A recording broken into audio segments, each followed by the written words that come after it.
I just met a lady today that I used to know, and she says, "There's something about you, Mike. I found Jesus." And I said, "Can you see it?" She said, "I can."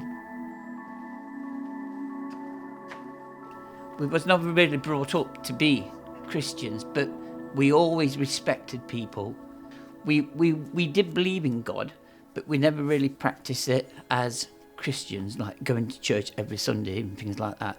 But we like Christmas, but as a kid, you like Christmas because of the presents, really. But my mum passed away 16 years ago.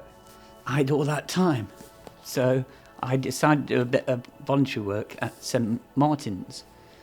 But then there was other odd jobs that the grass wants cutting and things like that. So I did that. And then a lady from St John's came and said, "Would you be interested in doing a bit of cleaning for the hall?"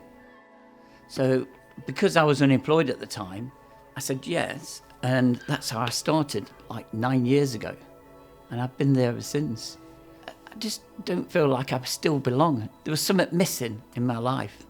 It's a bit strange to say that, because normally what it is, but I didn't really know what it was at the time.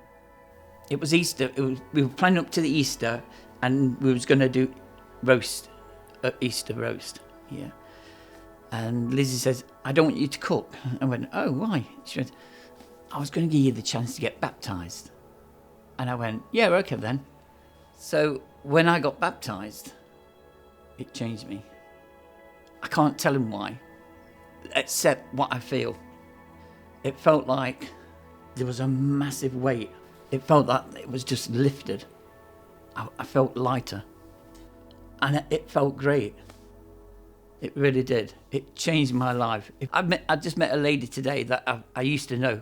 And she says, "There's something about you, Mike. What is it?" I said, I found Jesus. And she went, "I knew there was something about you." And I said, "Can you see it?" She said, "I can." But I said to my nephew, because he's really like, "Oh, I don't believe in all that stuff," and you know. And I said, "You should try it." And I told him I got baptised, and he went, "What?" And I said, "Mate, it's changed my life." And he went, "You know, I noticed there's something about you different." And it has changed my life. This little book that's full of big stories.